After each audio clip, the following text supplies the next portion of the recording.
Well, it still feels like spring out there, but believe me, it is February. It is Toronto. It is Monday night. This is the Toronto Beer Podcast with me, your host, Chris Schreier. And I'm feeling really thrown off right now because for some reason, my YouTube camera's picture is mirrored on the screen. Now, I don't know how it's going to look in the end. But I can tell you right now, it's really throwing me off because everything I want to do is backwards. I want to play the theme, see if I can figure out what's going on. Meet you back here and shortly.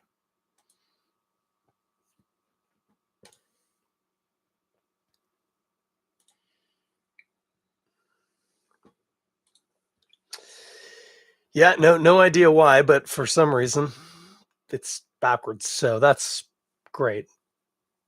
I'm not going to let it trouble me as it's troubling me as I speak. Oh, I can't handle this. Jake has joined us. Help me out. My YouTube camera's running backwards right now. It's crazy. I wonder if all my words are backwards if you're watching this on YouTube. There's no one watching right now. It'd be nice if somebody were watching. I could ask them. Is everything I'm saying coming out backwards? Would the sentences run backwards or would just the individual words be backwards in their correct position anyway, it doesn't matter. Hey, what's up? Monday night. It's Toronto Beer Podcast, except it's not. You know why? Because if you've been listening, you know what time of year it is. It's the Guinness Six Nations. And I'm not going to say that this is a Six Nations podcast because that would be probably overselling things. But for the month of February and part of March, the Toronto Beer Podcast is also the Toronto Beer and Rugby Podcast. And especially tonight, because as noted, the tournament in question is title branded by Guinness Brewing of Ireland. We are going to drink this delicious Guinness Draft Stout out of a can because we can. Let's see what happens. This beer, of course, famously has the widget and it's got nitrogen in it. And one of the keys to this is you really want to pour it hard. Unlike other beers where you want to try and pour it gently, a beer with a widget or a beer that has nitrogen in the can is asking, oh, look at that cascade. That is like an advertisement for Guinness. That is nice. Yeah, you want to just dump the beer in the glass as quickly as humanly possible and trust on the fact that it's not going to surge, it's not going to overflow. The nitrogen won't do that. You just need to have faith and go for it. And if you do that, it's going to be okay. And indeed, that is still just cascading out slightly at the top, but a pretty good looking. Oh, the backwards YouTube camera is really doing my head in here. A really good looking glass of Guinness. Obviously, nicer to have Guinness on tap. Obviously, nicer to have Guinness on tap in Ireland. Obviously, nicer to have Guinness on tap in Dublin. Obviously, nicer to have Guinness on tap in Dublin on the south side of the river. Obviously, nicer to have Guinness in Ireland on the south side of the river at St. James Gate Brewery, which is where it's made. I've done all of that. But tonight, I'm happy to be drinking it out of a can and talking about the game I love, rugby. First of all, let's talk about this beer, just in case you've never had a Guinness before. And if you haven't, where have you been?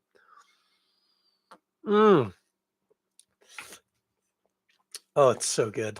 I was on these on Saturday too. They were nice. Guinness is the benchmark for a dry Irish stout. If you think of a dry Irish stout, and I don't care how crafty you are, how long you've lined up for some stupid event that probably costs too much money, how much you've spent in importing charges to bring some uber cool beer from upstate New York or Vermont into the country, none of that means anything. Guinness is the benchmark for dry Irish stout. Every dry Irish style stout has to be held up against this. Now, there are many that are going to be better on their day. That's fine. Benchmark doesn't mean it's the best. It means this is the accepted standard. And if you're below it, that's a problem. And if you're above it, good. You're punching above your weight. And if you're at the same level, you're in very, very good company. Guinness, the benchmark of dry Irish stout. Now you'll notice if you're watching the video, of course, this beer is black. In fact, if you have a very bright light, it's red. It's just so red it's black. Um, Stouts made with very darkly roasted malts, meaning that they often have a certain, well, very dark malty taste, often approaching charred or burnt. Guinness does have a bit of tartness isn't quite the right word, but there's a sharpness that I associate with, like, if you have a burned crust of toast. Um, Guinness itself not particularly smoky. Some stouts can be. Guinness isn't particularly. It just has a significant, like, black dark malt kind of thing going for it. Really smooth, creamy body, made more so by the fact that when you buy it in a can, it is not carbonated, it's nitrogenated. Got a workshop what that is. Mm. But nice, very dense, creamy head, smooth, creamy body. Like I say, bit of a sharpness from the acrid kind of thing, but not smoky particularly. Um, Yeah, hopping is sort of tea-like, kind of like black tea, a little tannic, a little dry. That's about it, and it does exactly what you want it to do. I'm gonna have a sip, and I'm gonna deal with some misconceptions about Guinness. Mm. People will tell you, Guinness, it's a meal in a glass. Oh, that's a meal of a beer. Oh, that's I think those are people who either have never had it or don't really know what they're talking about. Guinness is a light beer. For one, the alcohol content's only 4.2%, so it's lower alcohol. And in terms of the body, you might be mistaken for thinking it's quite heavy, what with the creaminess from the nitrogen. Sorry, my printer just decided to align itself. Um, Saying that the creaminess from the nitrogen from the pouring might fool you into thinking that it's not light bodied, but it's a light bodied beer. I don't know why my printer just chose now to do that. It's probably like some sort of uh like solidarity act with my fridge, which I've turned off. So the printer's like, fine, you're gonna turn off the fridge. I'm gonna make some noise. Anyway, Guinness, not a meal in a glass. I mean, it's good for you, but it's not a meal in a glass. You'll be hungry after eating this. I mean, drinking it. Mm. If you want a beer that's really a more of a meal in a glass, you need to move into the Imperial Stout or Baltic Porter range. Those are beers with enough residual sweetness. They've got very heavy bodies. They tend to be filling. They're also very alcoholy. That is a meal in a glass. A Guinness, on the other hand, is just a delicious drink, which I enjoy drinking deliciously. Mm, mm, mm, mm. And do I ever? And you know what I like to do while I'm drinking a Guinness? I like to watch a bit of rugby. We call that a throw in the business, kids. Uh, and indeed. Oh, by the way, what do you eat with Guinness? Nothing. It's a meal in a glass. No, I just disproved that. Um, lots of good Irish fare go really well. It's good with fish and chip. It's good with bangers and mash or bangers and champ. It's good with a pie. It's good with all that. It's good with potatoes. Anything with a potato, you and Guinness and potatoes, you're all going to get along just fine. And whatever you're eating, watch some rugby. I can hear you asking, what rugby should I watch? Well, the Six Nations is on. The Guinness Six Nations is on right now.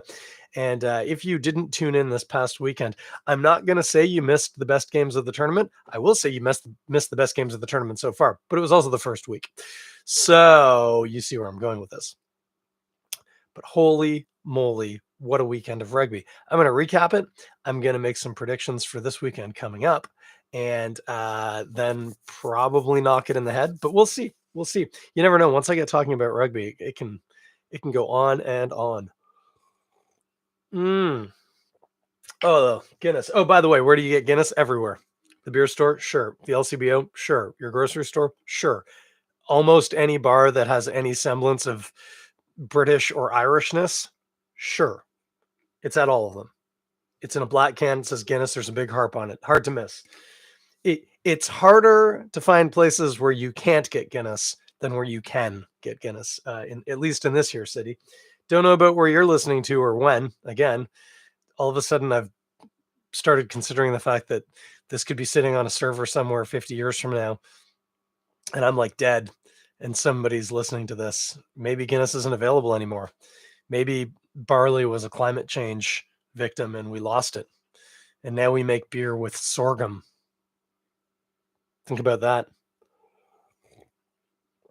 No, don't think about that. Think about the Guinness Six Nations of Rugby, which, as noted, the first weekend was this past weekend. And good golly, what a weekend of rugby. Opening round, the one everyone was talking about.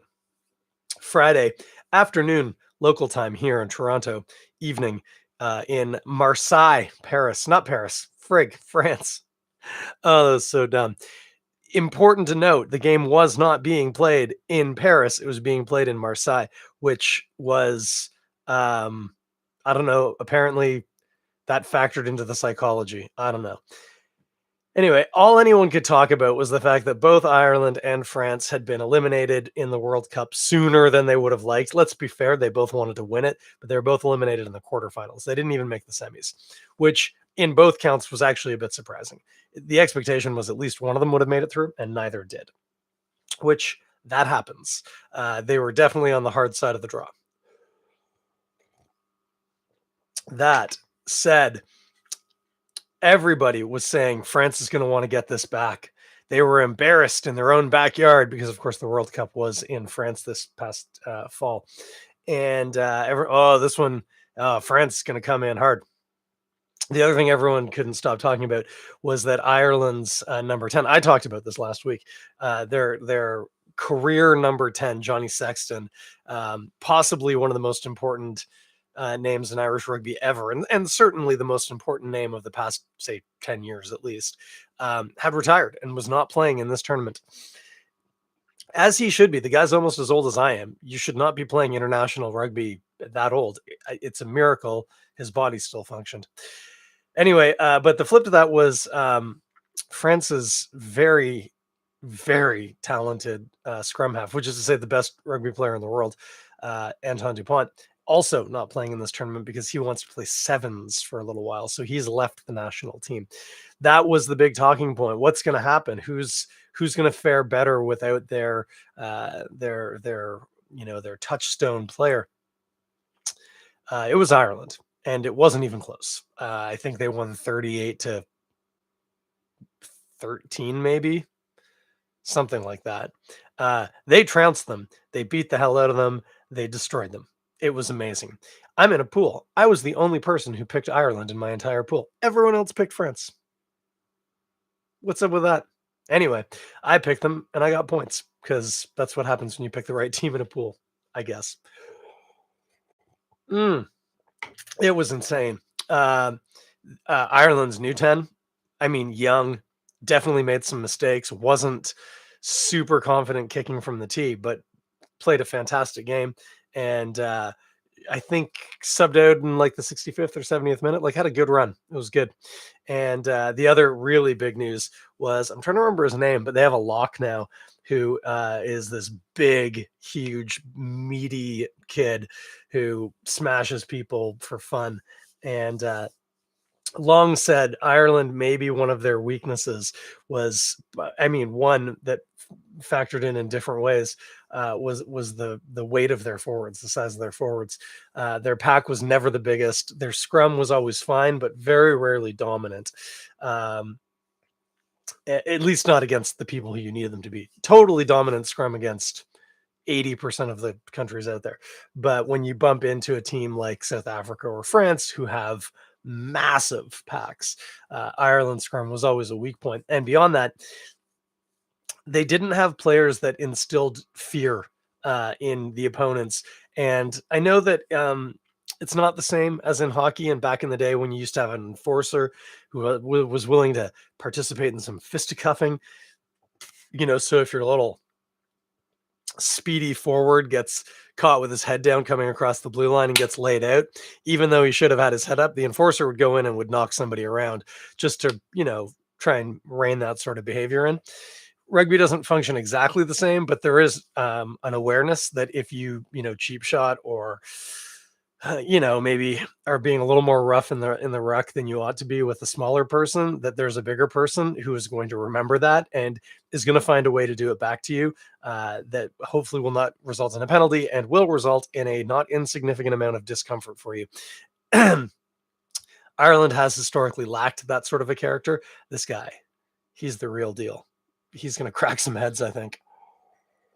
Mm, just amazing. What game. The other games, well, England against Italy should have been a real snooze fest. It should have just been England smacking points on the board and slapping Italy around. What actually happened was Italy came out and played a much better first half than England did and went into halftime up like 14 nothing or something, 14-3, like dominant. Now, the problem is rugby is an 80-minute game, and Italy historically has been fine for the first portion of time, 10 minutes, 20 minutes, 40 minutes, trailing off to the point where by like the 65th minute, 70th minute, they're in deep trouble. And so if they haven't run up a big enough score, which they rarely would have, they tend to lose those games towards the end, with a few notable exceptions, Wales and Australia both being one. That said, England was calm and in control in that second half and did, should we say, squeak out a win. I believe it was a 4 or 5 point win, which means Italy actually got a bonus point, which is funny because on the league table now that puts Italy above France, because France didn't get anything. They got no points. So that's kind of cute and funny. Also hilarious to watch England, maybe not nearly lose to Italy, but certainly have a much, much, much, much closer game than they were expecting, and certainly than any experts were predicting. That said, England always starts the tournament out kind of flat. It doesn't matter who they play, and they do tend to improve. So the expectation going forward is that England should look better this week coming up, for instance, and going forward in the tournament. And then, of course, the last game of the weekend, Saturday evening, afternoon, if you were in Toronto, was Wales against Scotland. I don't think many people would have given Wales a hope. And indeed, if you watch the first half, you would think Wales is going to lose this tournament. They're going to get what we call the wooden spoon, which means they would place last. That said, in the second half, Wales looked like they were going to win the tournament and really put Scotland to it. Scotland held on for the win, but Scotland, who went into halftime up 20-0, won 27-6 or 26, not 6. Wales scored 26 unanswered points, including 4 tries, which gave them a losing bonus point, as well as a bonus point for only losing by 1 point. If you lose by less than 7, you get another point. So Wales actually got 2 points out of that loss, which is pretty impressive. Also, in the first half, they looked like they were playing the way that Wales has played historically for the past handful of years. A lot of kicking, a lot of attempted power up the middle. It did not look good. It did not look connected. It looked really awkward on them. And hard to say. They haven't confirmed one way or the other, but it certainly looks like at halftime, Gatlin got into the locker room and said to the team, boys, this isn't working. We made some plans. We trained some drills. We gave it our all. And this looks like garbage. You're a hot mess out there. Why don't you just go out there and play rugby the way you want to play rugby? And all of a sudden, they were running the ball from unusual positions. They were working wide fast. They were actually looking more like the way Ireland was playing about 5 years ago. Less kick, way more run, way more creativity, and trying to be less brutal up the middle, and instead trying to be quick up the sides. And good golly, it nearly worked. It nearly worked. And in fact, I think they missed a conversion or two. So it was the possibility was very real that they might have won that game against all odds. So that was, great for a Wales fan like me. Mm. Now you want to know what's happening this weekend? Well, there is going to be more rugby. I'm gonna look this one up. I think I can do this from memory, but I'm just gonna look it up. Six Nations fixtures. You have to say fixtures when you're talking about the upcoming games. They're the fixtures. Yes, indeed. Yeah, here we go. So Saturday, the first game in the morning 9:15 a.m. That is local time here in Toronto, February the 10th. Scotland versus France, followed at 11:45 by the big one, as far as I'm concerned, England versus Wales. And then the Sunday game, Ireland versus Italy, which it would be hard to believe is not going to be a pretty dominant performance by Ireland. Let's actually do that. We'll work backwards from Ireland and Italy. Ireland, Italy, uh, Sunday morning, and that I believe is in Ireland. What's likely to happen? Ireland's probably going to field a pretty young side, try and get some players some experience. Um, Ireland right now is on a grand slam, which means they won their first game. If you win all 5 of your games, you get the grand slam. It means you won and you didn't lose anything. So they are going to be cautious of that. They're certainly not going to risk. I mean, let's be honest. Even if they weren't on a grand slam, they weren't going to risk a loss to Italy. Losing to Italy is just not something that top level teams typically do. But look for Ireland to field some youngsters, maybe especially in that pack in the tight five up front. Get some boys some experience, give them a run, and yeah, what's going to happen? Ireland's going to win 48-6, which is to say Italy's going to get 2 penalties. Uh, my guess is Italy's probably not going to score a try. That said, Italy's playing some wild, fast, creative rugby, and could put. I'm going to change that.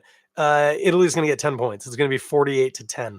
Uh, Italy will score a try that they convert, and they'll get a pen. That's my guess. And Ireland will win like handily.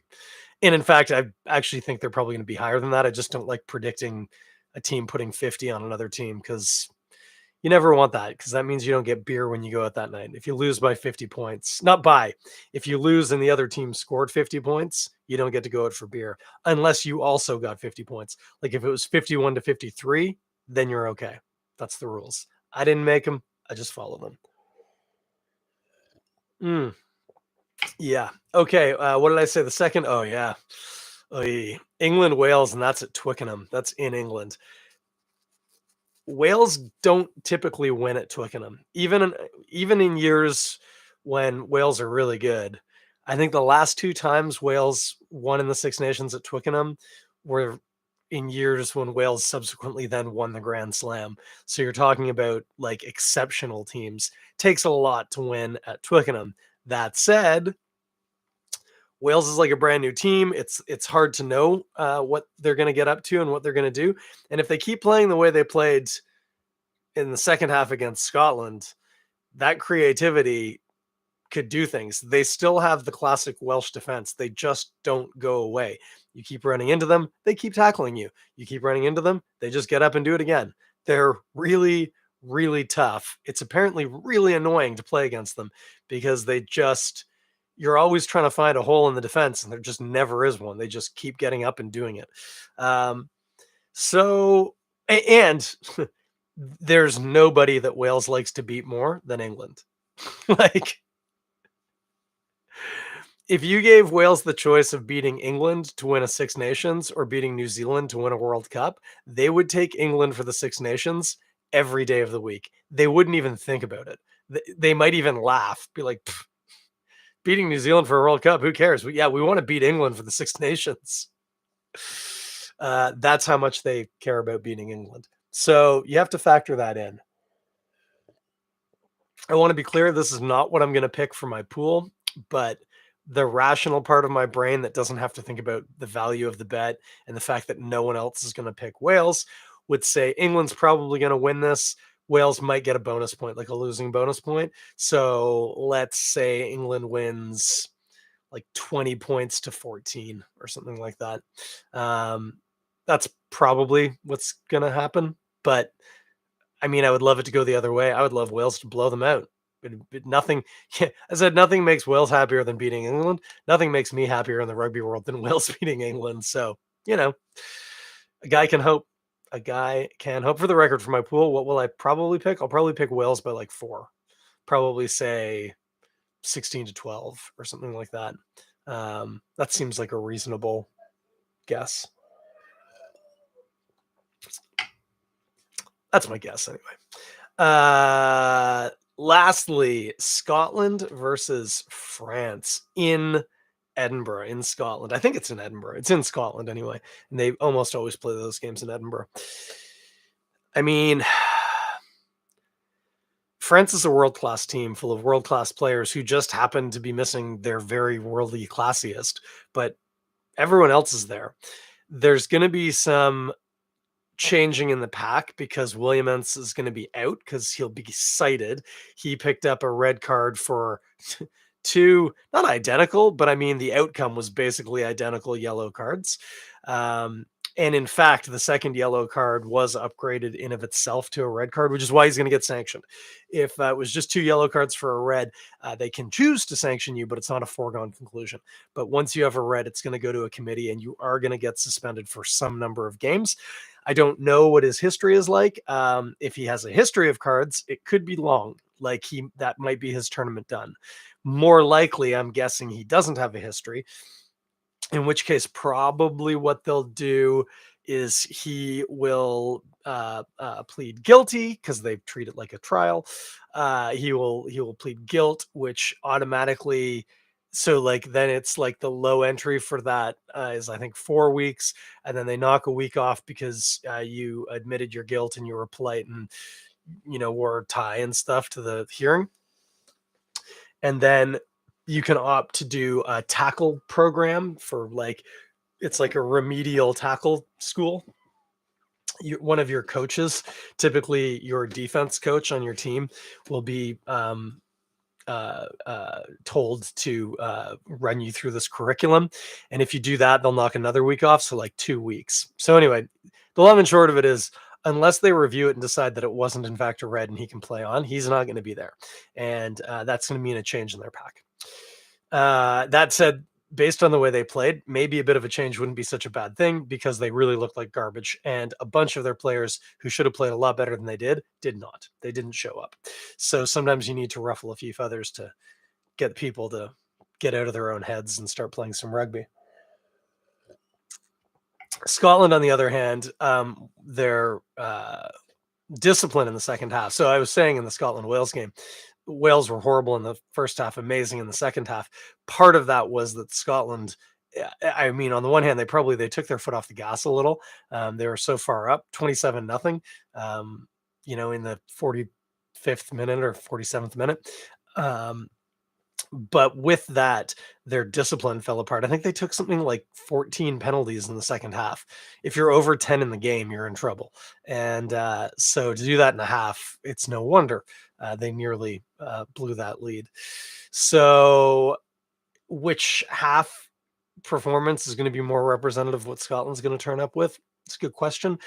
I I tend to think all teams start a little slow in the tournament, and so they're going to probably be stronger. Um, they are building to beat England, would be their hope. Scotland's a lot like Wales that way. If Scotland were given the choice of winning 5 games in the Six Nations but losing to England, and then probably winning the tournament, let's be honest, if they've won 5 games, or lose 4 games, not 5, or lose 4 games but beat England in England, they would beat England in England. They'd be like, yeah, that's fine. We can live with that. Actually, that's not true. They wouldn't want to lose to Italy.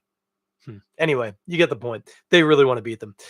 This week, what they're going to be looking to do is tighten up some of their things. They will field basically the exact same team, and they will work them and use this opportunity against France as a building block for their quest to beat England. A loss for Scotland would not be as bad as a loss for France. If France loses this game too, for one, it means their tournament's basically over. You can't lose 2 games and still win the tournament. It mathematically can't happen. I guess there are ways that it can happen, especially with some bonus points and stuff. But once you've lost 2 games, that's pretty much the tournament done for you. All you can do is like play spoiler. So France is going to be going full noise. I think France are probably going to take this game. It'll probably still be close. Scotland's going to probably score some nice tries. Watch for like Van der Merwe to kill again. He was like an assassin out there on the weekend. So that's a very real possibility. But I think I think France will come out different look, different discipline, better performance. France are going to win this game probably comfortably, like 10 points. So, you know, 24-14 or something like that. Maybe even higher. Maybe more like, I don't know, like 36 to 20 something. Something like that. That's going to be my guess. I don't think Scotland's going to roll over, but I think they're just going to be generally outclassed. France play some beautiful rugby when they're good. They did not play beautiful rugby this past weekend. No, sir. That is your preview for this weekend. You should be drinking some Guinness for the Guinness Six Nations while watching those games. Why? Because it's delicious. Because it's the benchmark of dry Irish stout. And if you're one of these people who just because it's owned by a major company, which I believe is still Diageo, can't imagine they would have gotten rid of that. Yeah, Diageo. If that puts you off drinking it, I mean, it must be nice to be so moral. Also, you're denying yourself delicious things. So I would just get in there and have some. Also, incidentally, and I've never had it, it's really hard to get in the province. They keep selling out. Guinness apparently makes a fantastic non-alcohol. It's called Guinness Zero. It's apparently really good. Apparently really tastes like a regular Guinness. So keep your eye out for that too. Okay. Next week, I'm not going to talk this much about rugby. I will talk about rugby, but this episode has been almost entirely about rugby, and that's great because I love it. But I am aware that not everybody else loves it with the same vigor and passion. Quick reminder, almost entirely about rugby, and that's great because I love it. But I am aware that not everybody else loves it with the same vigor and passion. Quick reminder, if you're interested and want to get to know more about the tournament, Netflix has a documentary called Full Contact. It's about the Six Nations, this exact tournament. It was filmed during last year's Six Nations, and you get to meet some of the characters and players and see what the tournament looks like and the drama that goes with it. And it's really cool. I would check it out if I were you. Otherwise, if you got questions about rugby, because some folks do, World Rugby, their YouTube channel has some really good primers. So just little things like it's easy to take for granted that if you know how the game is played, that things like why a ruck happens or what's a maul and how does it start, stuff like that. Uh, it's not the most obvious. And if you're a person getting interested and you are confused, World Rugby has some great resources for that. The other really good resource that's equally, well, not quite free, but I was going to say equally free. Once you've paid to get in, it's equally free. Is come on down to the club and hang out with me. It's $20 to get in. I'll be sitting in the hall watching the rugby. Just come find me. I'll be your World Rugby primer video. I love teaching people about rugby. Good golly. So, Balmy Beach Club, 360 Lakefront. It doesn't have a street address, so don't try and look that up. It's at the bottom of Beach Avenue, right here in the beach. It's about 200 meters over there. Yeah, I live about 200 meters away. So come on down and watch it. Also worth noting, I know Salter Street Brewery, if you're more of a river cider, they're showing it. Or at least their social media said they are, so I don't have any reason to disbelieve that. So you could also check it out there. And as noted, Hemingway's typically shows it as well. And you know what? Google it. I bet there are other places around the city. Rugby's a popular sport, especially with Irish and English bars. So give it a look. Check it out. Next week, who knows what's going to happen? Couldn't tell you. Oh, by the way, I swung by Muddy York. Were you there? Did you come by on Saturday? I was there. It was fantastic. It's sad to think that I'm probably not going to be in that space ever again. But it was great to be there one more time. Saw Jeff and Sue, got to have a drink with them. It was lovely. What a great spot. And amazingly, I was talking to them and we were talking about like operations and the move, and they physically have to move their brew house and fermenters, which means that they can't obviously be using them while that's happening. They do have a contract brewing arrangement with another brewery, so they'll have a continuous supply of beer, but that's a really major undertaking. And I made some comment about that, and Jeff was like, yeah. I was like, you know what your timeline's like? and he said something along the lines of like, "Oh yeah, like something by like." He said something like we'll be at least soft opened, and he said May, but in my brain I heard March, and I was like, "Oh," and was like, "Oh yeah, yeah, that makes sense. So like next year then." And he was like, "No, no, no, like this year, May this year." And I was like, "Oh wait, May, like not next month, like 3 months. That's amazing." And he was like, "Yeah, it's like